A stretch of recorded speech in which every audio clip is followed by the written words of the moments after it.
Hey everyone, welcome back to another episode on the podcast. I'm so excited to share this one with you. It was such a deep conversation about healing, about finding your path, about aligning back to your truth so that you can share your gifts with the world, enlightenment, the spiritual maturity that is needed in today's world. Like, it was just an amazing conversation. Like always, I don't have favorites, but it's always just a really enjoyable conversation. My guest today, Tanya, is multi-passionate. She has so many elements to her that are quite amazing. She is a sound healing practitioner, yoga and meditation teacher, and breathwork guide.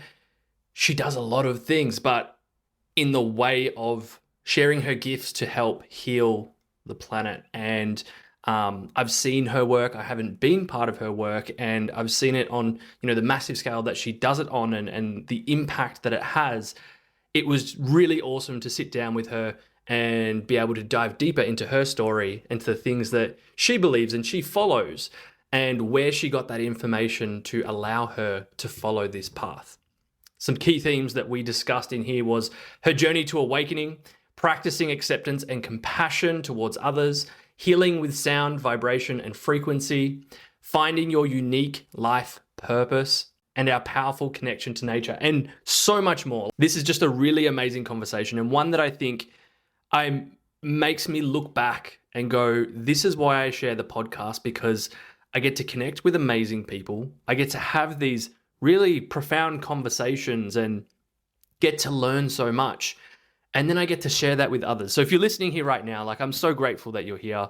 This episode is going to get you inspired, and it's going to help you to live a more present, authentic, and heart-centered life. I really enjoyed it. I love sharing these conversations, and I hope you do too. And just quickly before the podcast starts, I want to say a big thank you to everyone that has come over to any of the social media channels and followed myself and the podcast. It means so much. There are so many little clips that I put out, and they're getting a lot of reach right now, which is really awesome. But I love connecting with you. I've had some really beautiful messages and some really nice comments about what people have learned from the podcast. So if that's you, please come across, leave a message. It always means so much to me, and even the guest that comes on. It makes my day, and it makes me feel like I'm also connecting with you, even though you're on the other side of your screen or wherever you're listening or watching from. So again, thank you so much. If you do want to connect further, I do have a lot of cool things coming up. My Conscious Collective community, I've got some events, some programs coming up.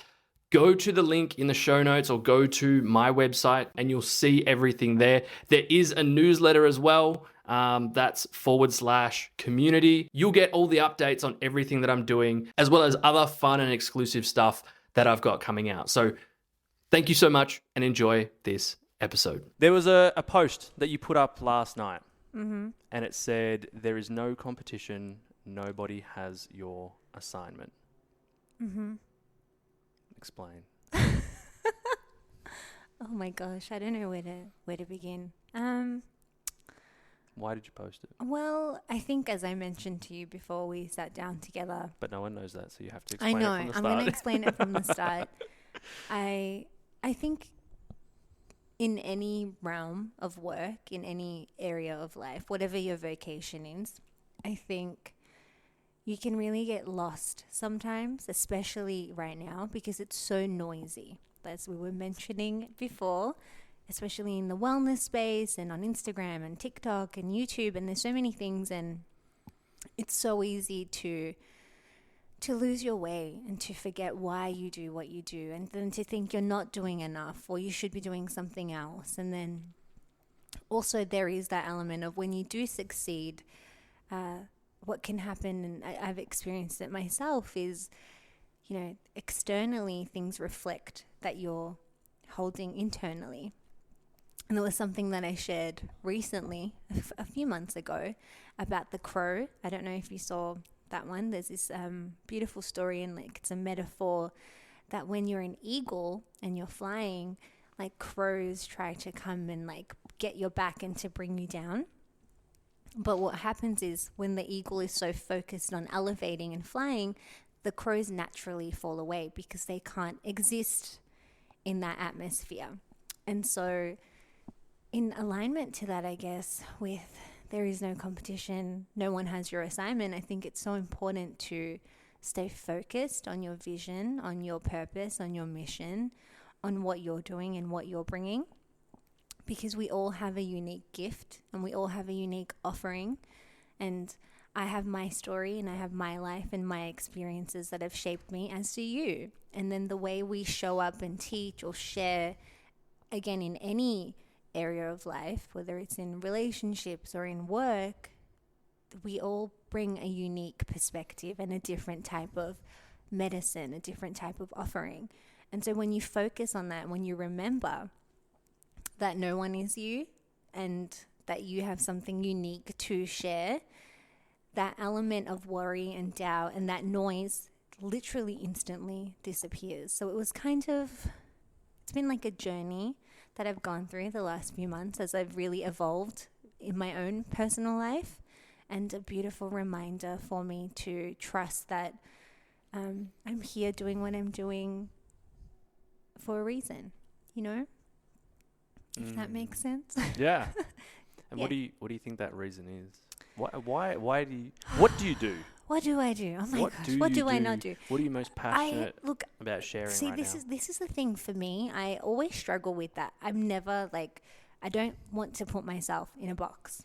I'm multifaceted. We all are. There's no niche. I don't have a niche as I target this person, because it's not business for me. I think that's a very business kind of mindset. And so what I do now, essentially, through different tools and modalities and offerings, is create spaces for people to feel safe enough to open to reconnect within themselves. And how I do that is through modalities that have changed my life, such as meditation, keys meditation, breath work, sound healing, even sometimes conversations, even sometimes it's sharing, speaking. You can heal in sharing stories, and you can heal in feeling safe in someone's energy. So they are all extensions of me, and at the moment that's kind of what I do. And I do that in big groups, I do it in big spaces, I do it with one-on-ones, I do it in retreats, but I kind of I feel like I get breadcrumbs and I follow that. Like when I get an inspired idea where my whole body lights up, and I'm sure you've heard the saying, if it's your calling, it will keep calling you. And I think that's kind of what's happened to me, especially the last decade, but predominantly the last 5 years. Yeah. Beautiful. Yeah. How did you even get into all this stuff? Because it's there's so many modalities of goodness me, healing and transformation and where was the point where you tried these things and felt the difference? Yeah. And then the point of, I want to share this. Of course. I think for me, I was always this way. So if I go back to when I was born, I was always inquisitive. I was always different, right? I think anyone that does what we do can relate to that. We're the different one in the family. And so I always was so inspired, and I was always into the mystical. And at that time, when I was young, I'm 34 now, the magic scene was quite large. We had Sabrina the Teenage Witch, and we had Charmed, and all these shows, and I resonated so deeply with all of that because I just knew that there was more to life, and I questioned things. And my parents thought it was a phase, but I would literally create rituals for myself, and I would steal my mom's saffron and herbs and make elixirs and herbal tonics. And from a young age, anything I ever did, and I would go sit in the library for hours when I was 8, 9. That was my favorite place to go. I wasn't allowed to check out certain books because I think when you're under 16, some of the books are I don't know what the category is, but I would go sit there and read them, and it was all about this magic and the universe, and I would just I was so mesmerized and immersed in it. And so what I would always do, and I would bring that home, and I would do things in the house to essentially, you could say, healing. So if my parents were fighting or going through something, I would do these things to try and get the bad energy away. Really, I remember one of my memories, it's so funny, I've never shared this, but there's a ritual that it's like if you take a broom and you kind of like, it's like a prayer, but you go into every corner of the house and you dust it away and take it out of the house. It takes all the bad energy away from the house. And I used to do that when I was like 8 years old. So all these little things that I kind of was born with, you could say that I carried with me from a past life, like my awareness. And then I lost that, I think, as I got older. Growing up in a Middle Eastern household, I was born in Iran. I moved here when I was 6 with my family, one of 4 girls. And if anyone's familiar with what's happening in Iran, unfortunately, women are quite suppressed. It is what's happening there in this era of time.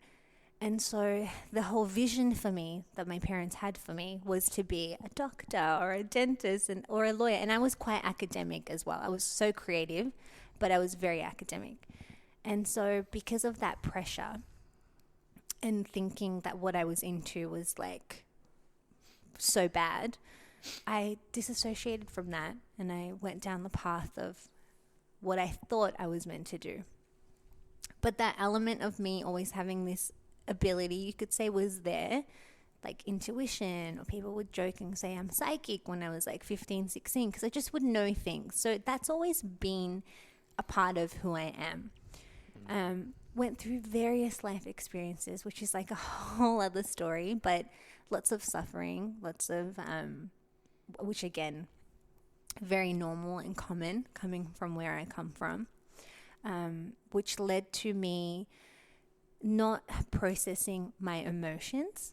I didn't understand until I was older, because it's, as we spoke about before, it's so common now where people speak about the subconscious mind, how the body keeps score, how our beliefs shape our reality. But growing up, that wasn't common information. So I just thought I was the way I was. I just thought I was always going to be depressed. And I went through moments of extreme depression where I wanted to take my life. Like I lived like that up until I was about 28, on and off. And when I met my husband now, who was my boyfriend, he kind of, him and his mum and his family were very much into this world that's kind of very popular now. But he was born into that because his mum is super deep into all of the teachers. And so when I was 17, I got reintroduced to that. And so slowly I was reintroduced to that, and I began reading. One of the first books I read, I loved Dr. Wayne Dyer. As I mentioned, I saw Dr. Joe early on, but I wasn't ready. It wasn't my time because I was still chasing something else. I was not aligned to my path. So this mission, what I'm doing now was always there, but I rejected it. Because I was like, no, I'm going to do these things. And so it wasn't until I was 28, and I always say it's like by divine intervention, like the hand of God, I went to a 7-day Dr. Joe Dispenza meditation retreat. And I had so much resistance the week before. I did not want to go. So much was going on in our life. My partner's father had just passed away. Very sadly, suddenly we had so much to do, like to bring everything together with the family business. And I was like, it's the worst time. Like, I don't want to go. I remember like being so resistant on the plane even. I was like, I'm going to go home. But then when I got there, it was like, ding, like something just clicked. And when the first lecture, and I was 28 at that time, I remember my whole body started to like vibrate. It was like I was downloading information, and I didn't know what was going on at that time. And so from that moment, I had kind of, tried meditation before, but not properly. And from that day, I committed to meditating every single day.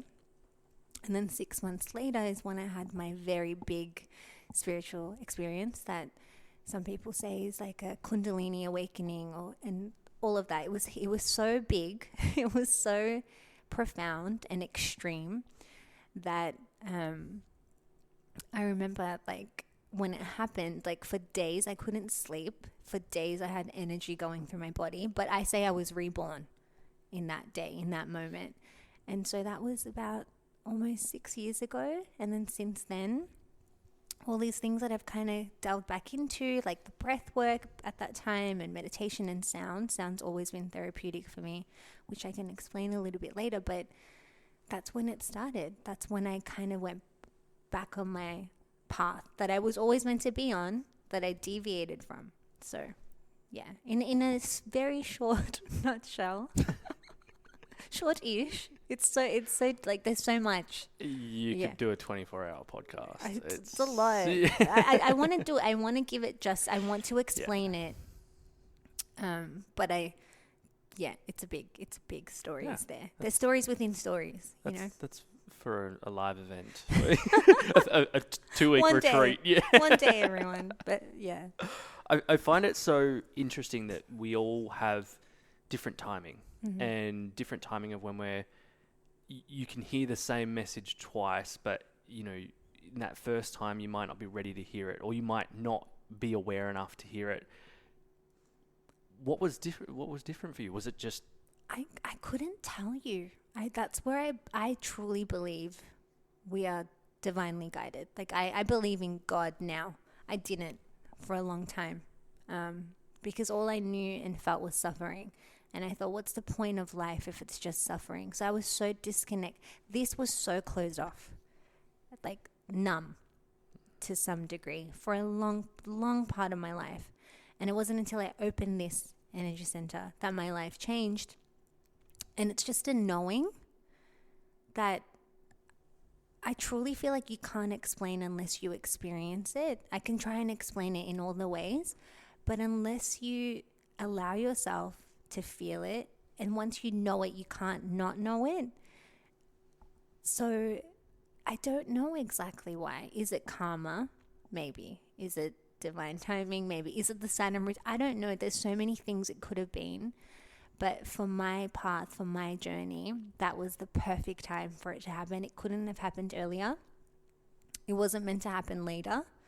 And so I really believe in trusting and surrendering and having faith, because I'm 34 now. And, when you're young in your 20s, you think 34 is like, oh my gosh, right? But I feel like my life is just beginning, especially as a woman. I'm married, I don't have kids, but my life just looks really different. And I'm so excited and I'm so in love with life. And so to be the way I am now, I never thought I would be. Like I never even knew that existed because I was never exposed to it. And there was no examples of it. So I can't tell you why. And I'm in this space, and the way I am now, I don't try to figure it out. I'm very much in the present. And I think that's where my practices come in and allow me to trust the moment and know that it will always unfold as it's meant to, because it's going to happen the way it's meant to. If it was meant to happen another way, it wouldn't happen. That's so easy to say. But to integrate that and to trust that, like, I was saying this before, like there's been lots of different moments in my life, especially through, being 30 now, through my 20s, there were just pivotal moments of like identity crisis, of awakening, of rock bottom, of this. And only in the hindsight, I can look back and be like, well, of course that needed to happen. It was literally God, universe, whatever, going, you're going too far that way and you're not listening. I'm going to have to, or whatever it divine timing of, I'm going to bring you back here. It's not to be like, you're not going to like this, it's going to be painful, whatever. It's you're attaching to it being a certain way and thought it was going to be that way. But now that I look back, it's always been bringing me back to my values. It's always been bringing me back to that sense of truth. And we were talking before about that trust that we have now, the stuff that we do, because social media and everything's so do it this way and it has to be this way. And if it's not done this way, then it's not right. And purpose is this. And it's like, but if it doesn't feel right, it doesn't feel right. And I think people are awakening to that. People are much more aware now, which it's amazing. Yeah. But what is that saying? That you can't connect the dots looking forward. You can only connect them looking back. And I do believe that some parts of our experience are necessary. It's the initiation into evolution. You can't change unless you're challenged. I truly believe that. And what you do with your challenges dictate your future. Like, do you overcome them? Do you become more resilient, more open, more loving? Or do you let the challenges consume you, break you down, close your heart more? Because the more you close your heart, you close it to good things too. And so it is very easy to say. And I wouldn't be saying this 6 years ago, probably not even a couple years ago, when I was still going through figuring out who I am. But I think this whole idea of purpose right now, it's so amplified in a negative way. Your life is your purpose. Yeah. Your life is your purpose. Whatever you do, it doesn't have to be grand. It doesn't have to be big. It doesn't have to be what anyone else tells you it is.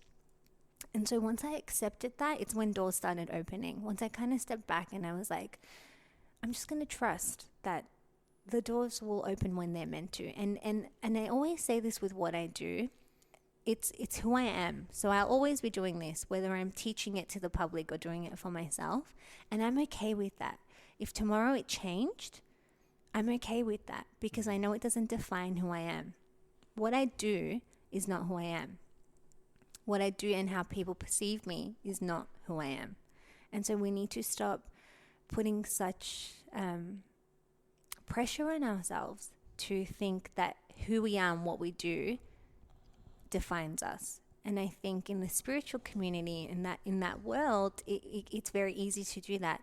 You go from one way of people saying, oh, you're not what you do, you're not your work, you're not your 9 to 5, but then they kind of still bring that belief system into this world of this community. Like, what do you do? Like, what modalities do you? What tools do you do? What retreats have you done? How many ceremonies have you had? You can get really lost in that. And I think it's so important to step back and go to the simplicity of the truth, which is you truly have all the answers within you, and finding the right techniques, tools, modalities for you. As I know you said, for you, it's sitting in the sauna. For me, sometimes it's just sitting outside and staring at the sky. That gives me that self-reflection, that introspection, connecting with nature. It's reconnecting with yourself, with the law of the universe, the cosmic laws of the universe. Like, I love that the sun will rise and set either way. Flowers know when to bloom. The ocean tides come. There's such a divine order to things, and knowing that we're part of that because when we leave our body, this beautiful machine that we are in, that our consciousness is in, it reemerges, it goes back into the soil, it becomes part of that again. And you shouldn't have to wait for that to happen to experience that, yes, you too are part of this divine cosmic order. And just trusting that, like, something breathes for you. Right now, your organs are functioning. Without your awareness, you're not telling your heart to pump. You're not telling your lungs to breathe. So what is that energy? It's within us. And I think the more we surrender to that and start to quiet down the noise and remove the stimulus and the stimuli, like your phone and all that noise, that's when that part of you that's always been there, your truest self, people call it your higher self, your God self, it will emerge. It's there. It's just us that gets in the way because we're so distracted. I don't think I've ever met someone, unless they don't like, dirt, that's been out in nature, in, near a waterfall or near like something with high energy, even just walking in a grassy area. Like, I've lived in sort of suburban sort of areas, but whenever there's like a bit of grass, you go sit on it, you're just naturally going to feel nicer. Last year I lived in Mildura, like my hometown, and there's this beautiful river that goes by, and there's a beautiful like nature walk. And my parents live not bush, but very rural. And it's like you walk along the road and there's not all this noise. And I live right now in a very busy sort of part of Melbourne, and it's like there's trams, there's cars, it's non-stop. And of course, I'm going to feel like overwhelmed with so much stimulus because it's everywhere. But when I go, haven't been in a long time because Melbourne hasn't been warm enough, but to the beach or out into somewhere of nature and just, you sit in the trees and sit in nature, you feel good. You do. And when you don't have your phone on you and you're taking photos of all the nature and you're just I think that's been the lesson for me in the past 12 months has been, I used to be like, if I'm sitting in the sauna, I've got to be listening to a podcast Yeah. or binaural beats or this or that. And I think binaural beats are a bit different, but I had to be productive, optimization. Like if I'm doing a walk and a podcast and sipping vitamin water or whatever, I'm hitting 7 things at once. And it used to be like, how many things can I cram into the one thing so I'm making the most use of my time? Now it's just like, can I just sit in the sauna? And because if I'm focusing on something else, I'm not being present in that. And I think whenever we, a challenge for the listeners, if you can just remove everything and just do the one thing and be very present in that, you're naturally just going to feel so nice. much better. Yeah. And that whole, we had a big rant before the podcast about, listening to yourself and finding those answers and this, every episode I've mentioned this, but the sauna it was just sitting in darkness. The steam does something else for me. I don't know whether I like that little bit of a challenge or that little bit of resistance that made me, I guess, have to feel something else in the sauna, but it allowed me to just listen. Yeah. Feel, listen, be, and then, as I said to you, like everything's being shown to me every day. Yeah. I go in there with a question and I come out with the answers. If I go to YouTube or Google or social media, it's so many people's agendas. It's overwhelming. Yeah. Yeah, there's a lot of noise. Yeah. It's just distractions. They're all distractions. That's all it all is. It's a machine. Yeah. And you have to know when to plug out and to rest and recharge. And you were saying before, like you took a bit of time to unplug from social media and all those things. Like I think we feel that, I know I've felt it. If I unplug, I'm going to miss out. I'm going to fall behind. Yeah. How do you unplug without feeling that? I think, well, it's an interesting thing. I think for me, it's still an energetic exchange. So being on social media, we become entangled with one another's energy and we absorb. And a lot of times people will be mindlessly scrolling. And when we do that, we're actually in a very hypnotic state because our brain waves have slowed down. So we will kind of take whatever someone's saying and it just keeps feeding the computer and filling up. And that's why I think people become overwhelmed because it's all this information that's not being processed. And depending on what you watch, you will end up believing that. And so for me, unplugging, it's a practice of self-care. I have to be able to show up for what I do at this point in my life, what I'm doing. I have to have practices, and I call it purification processes, so that I'm not overwhelming my system. So that when I show up to teach, whoever, whatever, wherever I am, or if I have to be in relationships and dynamics with family, I'm showing up clear. And so that's a priority for me. And so because that's more valuable for me than fear of missing out, I think there's a new thing called joy of missing out, JOMO. I'm like, ooh, I relate to that. Like there is nothing more I like to do than be in my own energy. Like I spend a lot of time alone. And I'm never alone. We're never alone. But lots of time self-reflecting by myself. And so unplugging from social media is just necessary for me at this point in time. And it's healthy. It's allowed me to have less distractions, less noise, less chaos. Being able to hear these messages and inspirations like what I shared. That's common. It's something that, it's a quote that's been going around for a long time, that it's not a competition. No one has your assignment. Because if you get too lost in that world, you'll forget. It's very easy to forget. And so my practices allow me to remember every day. I always think about or I've always been told, or maybe it was something that I consumed that was like, whatever you're consuming, you will then start to believe. And I've noticed that with different mentors or idols or speakers where I've watched their content and I've started to, naturally, if that's what's going into your head and that those are affirming those thoughts. And I think there's ways that can be powerful and inspiring, but I think that there's ways where it's like that can take you so far away from your own truth because it's not even you. And I've, listened to people speak or even been in conversation, we'll talk about this before, where they're just saying the right things. They're repeating what other people are saying. They've got all the, the fancy terminology and the sayings that make sense. Like, I used to listen to a lot of Jim Rohn. Do you know Jim Rohn? No. Very much in the personal development sales, but like passed away in early 2000s. So very late 90s.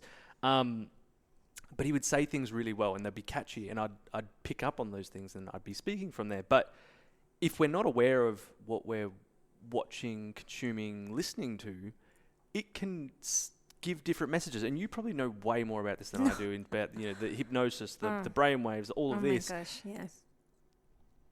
Tell me more. It's like, where do you begin? I mean, I guess someone that explains it so well is Dr. Joe Dispenza. But with all of that, like even with that, even with some of these incredible teachers and facilitators, I think again it's really important not to idolize anyone and to really do your own research. We live in an age where we're so lucky. We have access to information at the click of like our finger. Your phone, books, library, YouTube, podcasts. And I think I mentioned it before. It's a kind of deviating from what you asked, but it's so important to go back to the simple truths of things. And with most of the, I would say the mystics and the masters and the sages and people that inspire me, like Paramahansa Yogananda and Neville Goddard and even Wayne Dyer, they all emphasize the power of your mind, the power of your thoughts, and that your thoughts create your reality. That's the first sentence. All of them. Think and Grow Rich. Yeah. It's across so many different, very powerful books, very inspirational people. They tell you to control your thoughts. They tell you to stand guard at your mind and not to allow one single thought in that you don't want to experience. And it's so simple, but it's actually the hardest thing to do. It's the hardest thing to do because I don't know the exact number. I know we have thousands of thoughts a day. How many of them are true and how many of them are ours? And that's where meditation comes in, because you start to train yourself to take that attention away from everything and everyone that tells you all these things and start to trust what you know or the information that you know to be true. And that's where intuition plays a big part. That's been something that people have been asking me a lot lately. Like, how do you know it's your intuition? And intuition, I truly believe it's like a full sensory experience. It's a knowing. It's not a thought. It's not a thought. It's not like I think this about someone, because that usually is potentially self-sabotage, a limiting program. There's something going on there. You just know. When you have these moments of just knowing things, and the more you train that muscle, the more you'll start to know what's true about what people say and know what's not true. And right now, I think people are so much more aware, as we spoke about before. I always say people feel you before they hear you, because we all have extrasensory abilities that for whatever reason we're not tuned into and we're not practicing and we're not using. But we all have these abilities. We can all do it. Everyone can do it. And so now I think with all these people out there and all these teachers, people are starting to really wake up to what's true and what's not, and questioning. I think questioning in a healthy way is really good. I think questioning things because you're genuinely curious. But if you're questioning things from a very closed-minded perspective, you're only going to get an answer that you're comfortable with. And with what you're comfortable with, generally, it doesn't mean it's true. So I think it's just learning to trust yourself and going back to the simple books, going back to the really simple things, the simple teachings.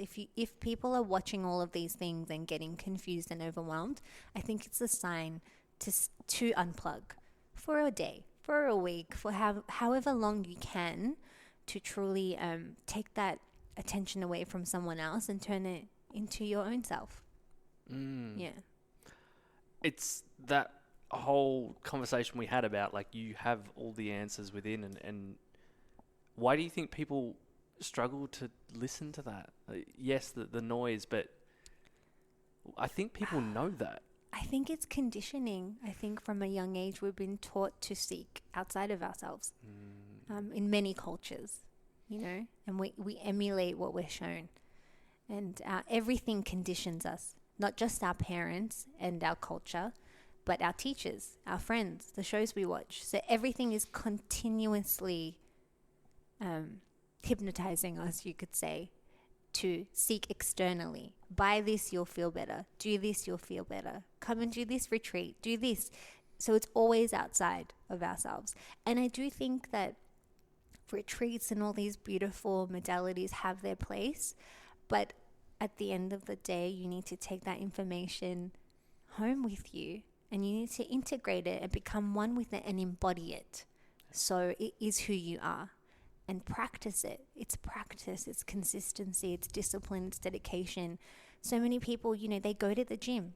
They've been like lifting weights. I was a PT for a long time as well. Like, they'll dedicate hours. Yeah, I've done so many things, but they'll dedicate hours to their body. But they won't do that for their mind, because they need to see instant results. But I share, and it's something that I remind myself of, and a lot of clients that I work with. If you've thought one way for 30, 40, 50, 60 years, do you think you're going to change in a day? That thought that you have, that habit that you have? The same way that when you go to the gym, if you've been eating really bad and really abusing your body for 30, 40 years, do you think that you're going to be able to squat 100 kilos the first day, or get whatever vision or goal you have for your body? No. How long does it usually take? Months, right? Usually takes months. And to do it in a healthy way, I would say even years. So why won't people apply that to their mind and their spirit? I think it's that thought that it has to be instant. The fad trend, the fad diet, the pill that they're going to give you, the experience that they'll give you to instantly change. It's never like that. And I can speak from personal experience and really studying and reading and about people that inspire me. They've been through the hero's journey multiple times sometimes, and that's inspiring for me. Yeah. You said that you'll know when it's true for you when someone's saying something. Is it when you're hearing someone say something, or you're listening to something, is it a matter of it's true for you, or it's ultimate truth? I think both, because depending on where we are in our life experience and our level of awareness, and I don't like to say level of consciousness, but there is an element of spiritual maturity that I'm noticing within myself and others, depending on how long you've kind of been practicing that muscle, right? It's a journey, as we were talking about before. People that come out and say, I'm at a higher awareness than you.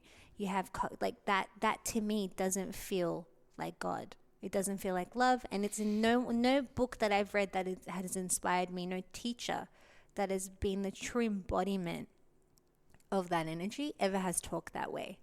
And so it does depend on where you are in your journey, because some truths they are the ultimate truth, but it can take time to get there. Even with things I believe now, I would not have agreed to years ago, because I wasn't there. I didn't have the awareness to understand that information. It's like a different language. So I think just honoring where you are on your journey, and if something feels right for you in that moment, accept it and know that you can evolve beyond it and not attach so heavily to one idea. I think it's really important to not identify just with one truth, because there's infinite truths within the truth. Yeah.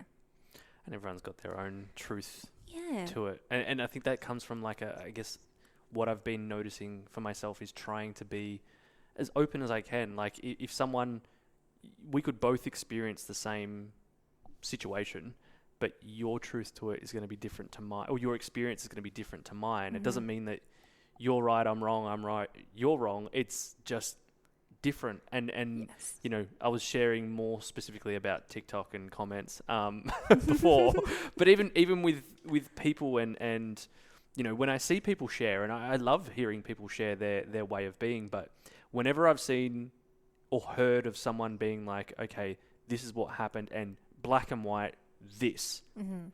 It has to be this way. You should do this. You need to do this. I've always had this like one side of it's like, don't tell me what to do. But two is also like, who are you to decide that that's the thing? Like, if someone goes left or right, why is it right or wrong? Like, for example, wherever you are in life, anyone that's listening or watching, like, you could stay in the same job. Mm-hmm. Who's to say if that's right or wrong? Like, to someone, they might be like, no, I'd rather 100%. stop that and go to something different. Or another person might say, I'll stay in that for a little bit longer until, you know, I feel like it's the right time to do it. Like, where, like, I feel like there's so much black and white when I go, it can be, I'm not going to say grey, but like, things that just, there's multiple truths. You have to become accepting and have compassion and grace for people for where they are. I think they think the way they do for a reason. And if you truly want to inspire them to change, it's important to lead by example and not by force. And that's how I live. Yeah. And so I have friends and I have family, and especially with COVID and everything I do now, there was so much resistance. And it was a beautiful learning experience for me of acceptance. Like, I see you, I accept you. If I don't agree with you, I still accept you, and I hold a vision of a different outcome for you, but it's your choice. Everyone has free will. Yeah. And I think that's I think it's spiritual maturity. And I think it's a way of being that's an extension of living heart-centered. Because when we're heart-centered, we accept everybody, and we believe everyone can change. Like, I truly believe if someone wants to change, they can. But if you're trying to force them to, what happens when someone tells you must do something? Naturally, that inner child in all of us is like, absolutely not. Walls go up. But if it's an invitation, that's what I say. It's always an invitation. You're welcome to. You can decline. It's there. Yeah. And I think that's the way I try to live. And what's happened and I speak anecdotally, but in my own relationship, especially with my family, it's taken time, but being that way has literally allowed them to find their own way as well. Yeah.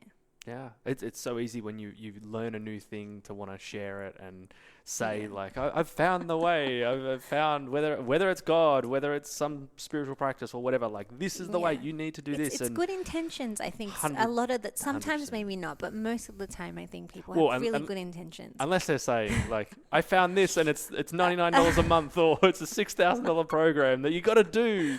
Yeah. You've got to go to Tony. Yeah. Love Tony. But no, I know. Like, I was the same when I went to Dr. Joe. I was like talking about it. Yeah. And he's incredible and his work is amazing, but it's not for everyone right now. It is for some people are open to it, some people are not. I planted the seeds. I always say I plant seeds and then it'll grow if it's meant to, if it's fertilized by the person. But you got to let that be. And we can't water everyone's garden. Like, I love that saying of like planting seeds, and I think that was in a non-beautiful way. It was, you know, in network marketing, it was like a sales thing, plant the seeds. But now it's more like plant the seeds of, like, for me, like with this podcast, there's no end game to it where I'm like, oh, I'm going to get to 1,000 and it's going to pay me this. It's just, I'm sharing conversations. And like the clips on all the different platforms, there's no go to the link in my bio and there's a program or buy this ticket. Maybe there will be one point, but right now it's like just sharing. And if people are seeing it, then isn't that a seed of good intention? Yes. And that's what I've always seen all these conversations to be. And I think that's where I've loved, whether it was community or all these things, is just planting those seeds of your purpose is to be you, and you can plant those seeds in whatever you do. Whatever you do. Yeah. Love that. Yeah. Mm-hmm. How you were talking about sound Mm. and vibration The and vibration. frequency and Yes. all those things. Tell me more. Why are you Oh my goodness. passionate about I this? mean, music has always been therapeutic for me since I was young, and it's cultural too. Music is very big in my culture. Like my mum, she could have been a professional singer, so I grew up with music and deep, meaningful music, and I listen to all genres of music. I think the only genre I've never really gotten into is like metal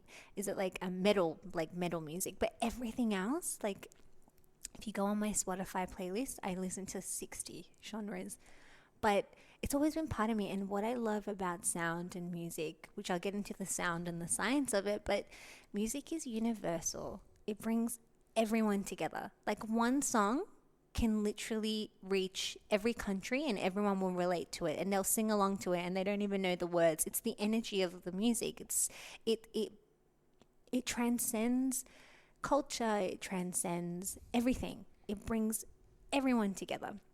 And that's why I think with music and sound, it's for everyone. Everyone can relate to it. There's no, with some things I think people get a little bit, they disassociate or they get resist if you use certain words. But with sound, when you get to the science element of it, it's something that I truly believe works for everyone, because when you work with frequencies and different instruments and tools and you create these very coherent symphonies, you could say harmonics, what happens is it entrains your brainwave. That's what it does. That's why it works. So the way I work with sound is working with different frequencies, creating binaural beats with different instruments as well that are tuned differently. And what that does is signals to your brain to slow the waves down. And what happens is when you slow your waves down, you switch your nervous system from fight or flight to rest and renewal. And your body is so intelligent. Our bodies are full of wisdom. They know what to do. They know how to heal. When you cut yourself, you don't tell that cut to heal. It knows to heal. Again, we get in our own way. And so with sound, allowing that space, allowing that entrainment, and then through the process of resonance, where your body begins to, like a tuning fork, like instruments, your body begins to resonate with the frequency and the sound. It creates such a beautiful visceral experience for every single person to get exactly what they need, what their body needs for their own intelligence, for their own healing abilities to kick in. And so that's why I'm so passionate about sound, about the science of sound. But I also think it's just universal. And they say sound is, the medicine of the future, but it's the medicine of the past. It's actually ancient. All the cultures and lineages before us, and some that are hidden, they're finding out things about how sound created the pyramids. Like there's all these things that are coming out, and there's much more that we still don't know. It's an ancient technology. It's just re-emerging, and they use sound with kidney stones and with different technologies in hospitals now. Like it's so incredibly fascinating to me, and so that's why I also think it's just a natural extension of me. I always say our bodies are our first instrument, and then what we play creates our orchestra. So it's an extension of me. Whatever I play, whatever instrument I tune into that I align with, it's an extension of the energy I hold within my instrument. And then that creates a space for people to come and experience deep states of connection, of healing, of revelation, of connection, of healing in their own way. Sometimes it's emotional, sometimes it can be physical. I don't make grand statements. There's a lot of science and there's a lot of studies being done now about the biofield, about tuning the field of the body, that we all have an electromagnetic field. But to keep it really simple, I just think it's universal, it's safe, it's coherent, it's a pleasant experience. Sometimes it can be unpleasant, and I explain this when I do my classes at the Loom in Melbourne, but it's open to the public, so I get people coming all ages, all demographics, all backgrounds, all occupations, and I love that at the end I speak to people who are like, I don't know, like I had a psychiatrist once, and I get different people that are like, oh my goodness, I had this experience, my body was doing this, I saw this, is that normal? I'm like, yes, it's that divine intelligence within you. You've allowed it to awaken, and it's showing you things, it's clearing things for you. And with the healing element of it, as we know in the chakra system, you know, energy centers of the body, when there's blockages, people develop problems in certain areas of the body. And sometimes with sound, a sound bath is essentially a sensory experience of healing vibration. That's why it's called a sound bath. Your body's being bathed in the vibrations and the frequencies. And if something's a very high frequency, and let's just say disease or low energy or states of being such as depression, anxiety, are low energy, let's just say that, your body will begin to resonate with that tone, and it has to meet that tone, that resonance. And so what can happen is if there's a blockage, it can be uncomfortable. So some people have sometimes like discomfort or pain or big emotional releases. Sometimes people will get angry, but it's because it's something there that's trying to be washed and purified away. I can go like full deep into the sound of things, but first and foremost, as a facilitator, my body is my first instrument, which is why it's so important that I have my practices to keep me a pure conduit of that energy. It's not me doing anything. I step out of the way. I align myself with an energy bigger than me that I call God or consciousness or universe, creator. And I ask every time when I sit in service in that offering, it's a gift. I'm so blessed that I get to do something I love, that I facilitate the highest expression in space for each and every single person that sits in that room. And it's nothing to do with me. I don't have a set. I don't follow. It's all very intuitive. It's different every time. I read the room, I read the energy, I call it in, and it's different every time. So bad luck if you went to one and you want to share the same one. But it'll be read, yeah. I tell people you'll get what you need. And it's been beautiful because there's been so many people that have come that first saw it because it looked really pretty. You know, they're like, oh my gosh, it looks so... And the projectors. It's stunning. Yeah. Oh my gosh, I'm so grateful for that opportunity. And then they'll have beautiful experiences. Or when I hear people that have been dragged, like a lot of men or boys, they'll come because their mum dragged them, and I love that. They're like, and they're like, I needed this so much, thank you, because they find it hard to meditate, or they've never even been exposed, right? Because even we're talking about this community we're in, we think it's everywhere, but it's not. It's everywhere to us because it's normal for us. There are still a lot of people that are not aware or exposed that these things exist to help them. And so I'm so grateful that I have a platform and I have the opportunity to share that with people, because it truly has been healing for me. I started working with sound instruments 5 years ago for myself after having a profound experience, and then it evolved into studying sound healing, and then sharing it with my friends. There was something there, and then the path was created. I just trusted, and I just go where I'm called. Yeah. There's a lot of themes of like trusting and following that path of like it'll navigate you. You might not know where it's going to end up, but it's like if you trust it, then like I can have the biggest and grandest vision for my life, but I also have to trust that I'll be navigated to exactly where it needs to go. I think what did I say? It was this quote that I seen yesterday or heard yesterday. Was like, if the intention is clear, then the path will show itself. Or like, you know, you don't have to worry about others or anything else. Like you will just, you know, that path will be revealed to you. And that's where connecting to your intuition, you're listening to yourself. Like these themes are like everything that keeps coming up for me. Every conversation I'm having, it's that inner wisdom of stop going to these outside things to get the answer. It's they can provide a answer. I'm not going to say it's right or wrong, but it's like you have it. Mm-hmm. And if you don't unplug from all these things, you won't allow yourself. If you don't unplug and come to the loom and sit in a stage, you won't feel it. Like it. Yeah.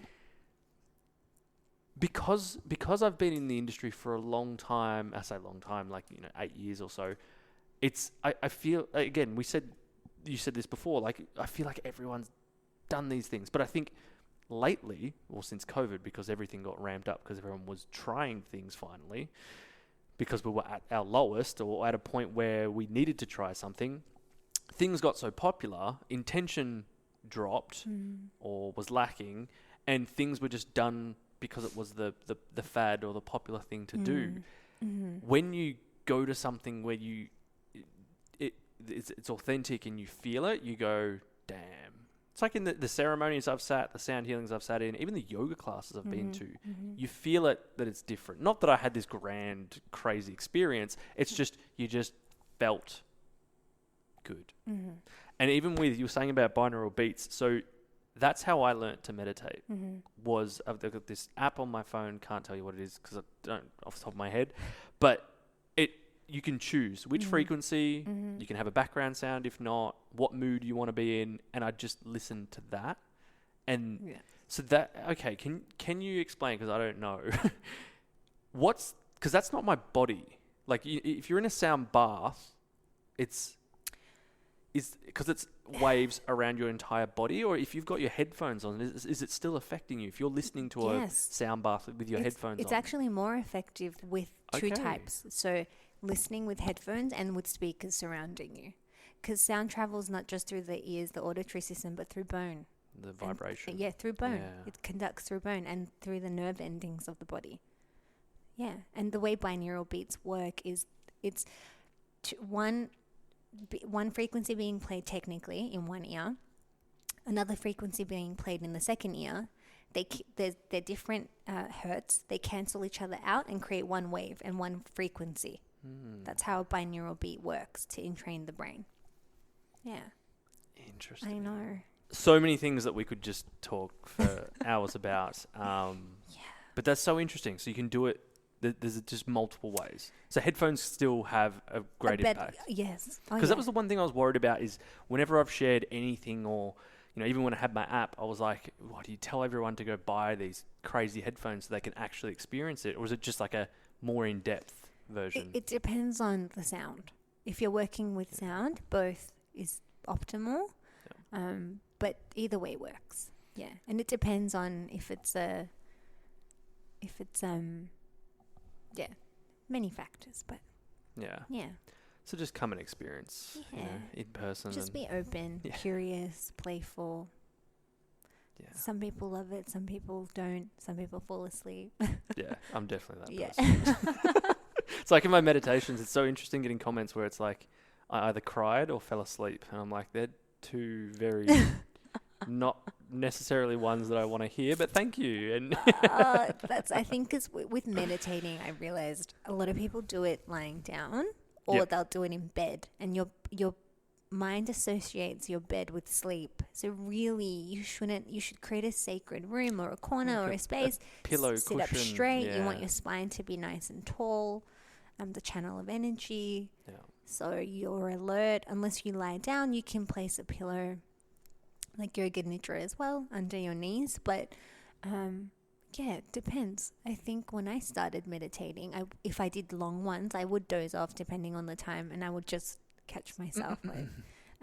But you again, it's practice. You kind of entrain your body and your mind to know it's time to meditate, to get into those lower brainwave states without falling asleep. Yeah. And crying, I still cry sometimes when I meditate. It's a release of energy. Yeah. Me too. Yeah.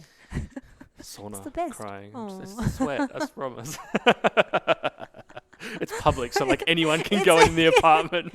Crying is beautiful. Just me and my sweat and my tears. Yeah. You said before, a while ago, that when you're listening to certain sounds and frequencies, it relaxes your nervous system. Mm-hmm. Is that then the place where the body can heal? Yes. Okay. Yeah, because most of us live in survival mode. So that's your sympathetic nervous system. And there's a lot of talk about nervous system, so many ways to regulate the nervous system. But generally speaking, especially I think in the Western culture, we're constantly either thinking about our past or anticipating our future or thinking of all the things we have to do, right? We live in a time where we're all so responsible for so many things. It's not like we just have one job. People have multiple jobs or multiple relationships to take care of. It's like so much constantly. And then add to that your phone and all that we absorb and the overwhelm. And so our body is not actually ever relaxed. And so what happens is with sound, because it alters your brain waves, and what happens when you fall asleep at night, to fall asleep, your brain waves slow down. They go into the alpha, to the theta, to the delta. And so sound, and especially sound baths that are quite soothing, and the ones that are quite harmonic and overtoned. So there's a difference between performative sound as well. There's sound journeys that are more, you're awake. You'll know you're awake because it's more activating for the nervous system. There are some sounds, and they're introspective, but I wouldn't say they're sound healing because there's an element of coherence that has to take place to switch your nervous system to that parasympathetic state. And so more with the overtones and the harmonics, so the alchemy bowls, the gong, the Tibetan bowls, these instruments create that effect in the brain, and then that allows your body to feel safe, to slow down, to switch off, and then that's where healing takes place, when you're resting. And I think because most of us don't even rest, sometimes even when we're sleeping, and I think it's the aura ring. I don't know that people use that stuff. And they're like, oh, I slept, but it said I wasn't asleep, because your body is not relaxed. It's not in a state of rest. And so I think finding techniques and tools and ways of doing things, for me, sometimes it's just listening to the sound of rain. When I'm unwell, if I can't sleep, I will literally have one video, and it's just one ambient pad, which is like, because I create music too, and it's rain sounds, and I'll put it on, and within 5 minutes I fall asleep, and it always works for me. So it's just finding ways that work for you. You'll know, you'll feel it. You'll feel like, oh, but then some sounds can be quite activating, and they can be more energizing. The gong can create quite the more expansive and contractive state when someone knows how to play the gong. You can't just hit the gong. There's techniques to how to play the gong. There's building up the energy, because you don't want to just crash the gong. So yeah, different sounds, which maybe you've experienced. I've seen it. It's really important to take your time with sound. I always say this as well, to be careful with sound, because just because someone plays an instrument and they say it's sound healing, it doesn't mean it is. Sound can also disrupt and destroy depending on the frequency and the tones and the chords. So there's things to be conscious of there. Yeah, especially with music. That's a whole different thing. Just be really... yeah, got to be very aware of what we listen to. What we consume. All the time. Yeah. Sound. What people are saying, what you're listening to, there's things that I'm very blessed that I've became very aware of that and heard certain things that told me that, yeah, just be very conscious of it, because, if you listen to something, be conscious of it, because whatever you're listening to is then affecting you. You're absorbing it. Yeah. Mm-hmm. Yeah. Mm-hmm. Why do you do what you do? Why does Tanya choose to create these safe places for people to heal? My gosh, there's many levels and layers. I think when I think back to my journey and when I started, I think the way I approach everything I do, any class, any session, any space, any retreat, is that younger version of me. What did she need? Because I didn't have access to that What did she need, especially as a woman in this space? This is why I work with men, but primarily with women. It's a different energy to feel safe and held by a woman and not to say men and women. I'm not saying that, but for me, what I needed, that's definitely one component of it. But I never thought I would be doing this. And everyone's like, how do you mean? I'm like, I genuinely, like this was not on my vision board 5, 6, 7 years ago. I come from a different background. Like I was a PT, I was a model, acted. I did a lot of things. I had so many big opportunities in that world. That wasn't my path. I'm so grateful that I didn't go down that path. It wasn't my path. It wasn't what I was meant to do. And I did have psychic friends that would always tell me that I would do things like this. And I was like, what are you talking about? Like, no. Like, am I going to get this audition? Like, am I going to get, like, is this, like, I would be like, don't tell me that. Like, it never, clicked for me. But I truly believe, and I mentioned it earlier, but when it's your calling, it will keep calling you. Like, I know I'm guided by something bigger than me. It's not about me. And I say that all the time because I really want people to remember that about me and anyone else. It's not about the person. We're just conduits. We're bridges. We're friends. We're messengers. We found the way and we want to show you. That's how I see it. Like I found the way and now I want to show you the way if you want the way out. And I share that through books that I've read, through what I teach, through how I speak, through things that inspire me. Things that I share on social media are things I need to remember too. I don't ever want to be talking at someone. I'm talking with someone. So a lot of the times the inspired things that come through me is something that I've just gone through or received, and I share it. And if it reaches one person, even if that one person is me, that's enough for me.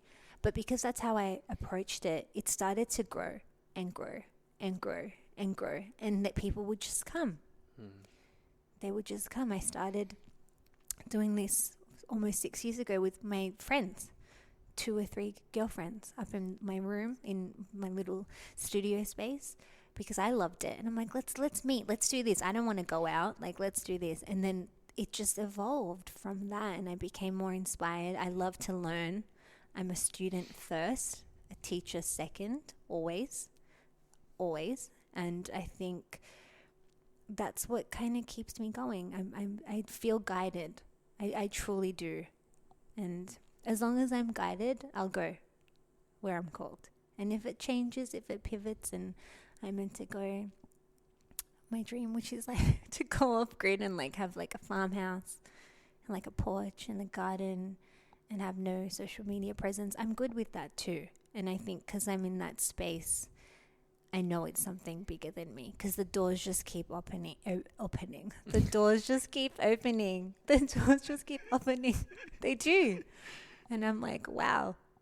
Sometimes they're big things that I get and I'm like, can I even do this? And I only can because I'm so tuned in.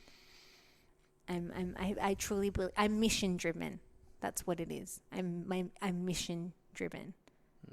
It's nothing else. Yeah, I love that. Yeah. Opening. If you had one, you said it just then, if you had one last social media post that you could put up and it was your last message to everyone to see, you're okay, you've just gone on your little farmhouse and disconnected from social media. It's the last post. What would your message be? Apart from goodbye, but yeah. It'd just be 3 words probably. Probably just 3 words. Live your life. Just live it. It wouldn't be that. I wouldn't want to go too deep into it. And that's what I would be doing. And I think for me, I like the real world. I like the world. I don't want to escape the world like I did before. And so social media is a great tool to connect people. I've built some amazing friendships and I have such a beautiful community on there. And it's not about the virality. I don't care about my reach. I've never had a business profile, so I don't know I don't know that stuff, and I don't need to know. And I think people that potentially have, followed my journey from how I was to now, they already know my pattern, that I'll disappear. There's no, they know that Tanya's gone. She's gone offline. And just to live your life. And I know it's so cliche because everyone's like, live your life to the fullest, but it's true. Like, don't get so caught up in healing and reaching a destination. You'll never get there because you'll get there and then there's something else that you want. It will always elude you. So be present and live now. That would probably be my... Is that 5 words? Be present and live now. Simple. Beautiful. Great way to wrap up our our spiel. Big conversation here. Thank you for coming all this way. We've rescheduled a few times, but we're here. It was timing. It was, and it's always the right timing. And I think, like I said to you before we started, like I only reach out to people that I feel there's a genuine something that I know that there's to share there. I feel an authentic message being shared. There's a lot of, again, people saying the right things and sharing the right things and things that look good. But when I guess I'm using my attunement to, do I feel, you were saying before, you feel people before you even meet them. Does that person feel, like, does that resonate with me? Mm-hmm. And I definitely felt that with you, and we've been chatting for a while, like months now and stuff. But it's been really nice to sit with you and spend time with you, but also to hear those things about you, because I've edited podcasts that you've been on, and I've listened, and I've been like, I want to ask a different. And I didn't even have the podcast as a thought then to bring it back, but I was like, if I could get her on, these are the questions that I'd ask, and I'm so grateful that I got this opportunity. So thank you. No, thank you so much for a beautiful conversation between friends. Yeah, it's just sharing. Yeah, I'm grateful. It's fun. This is one of my passions. And when you love what you do, it works. Yeah, and you naturally get given, like you said before, the opportunities, the people. You connect with the people and the opportunities that align with you, and I think that's, like I said, we can't share what was said before because it was a whole other conversation. But it's when you meet those people, you definitely feel it. So thank you for what you have shared, but also what you do share in the world. Where can people see all the fun things that you've got coming up? Well, this is my awkward part.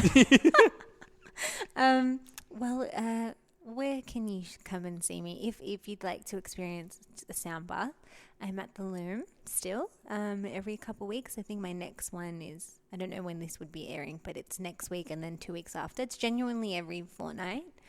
Generally every fortnight. I'm malfunctioning now. And I do my group, smaller intimate gatherings and community events that I do every couple months because they're more of like a big experience. My retreats as well. I have my next one in Bali next year, and I have an online membership that's turning into an app. It will launch in, I'm pretty sure, the first week of November. Is that Rise? Yeah. It's been such a journey. The rebrand, everything. It's just, even that, I'm like, wow, I did it. I did a lot of it on my own. I didn't have a crazy budget to go and invest in. So I really built it in such a beautiful, slow, also hard way. It was a labor of love. But there's sound meditations on there, sound baths on there, really powerful meditations as well as breath journeys. And I also teach breath work, so pranayama. It's not just holotropic breathing and Wim Hof breathing. There's so many different breath techniques because of all the things I've studied and knowledge I've acquired. So depending on what you want to experience, but it's just ways to align your energy. That's what I realized. It's all about alignment. Not so much focused on creating, but aligning, because everything you want already exists. You have to align yourself to become that version of you that has that experience. Yeah. Be do have. Anyway, Mm-hmm. I love it. Thank you so much. Thank And for you. those that are tuning in, thank you for listening in. If anything has inspired you, just go to the links in the bio. There'll be all the different stuff to connect with Tanya. Leave, like, review, share, All the fun those, stuff. all those Make good sure things. you subscribe. Subscribe. Just honestly, if you're obviously listening somewhere, it might be on your phone, or you're watching on YouTube. That's also fun because you can sit in the room with us. But if wherever you are, like, go to The Conscious Podcast on Instagram, because there'll be little clips that come out and you can share that with your friends, anything that inspired you.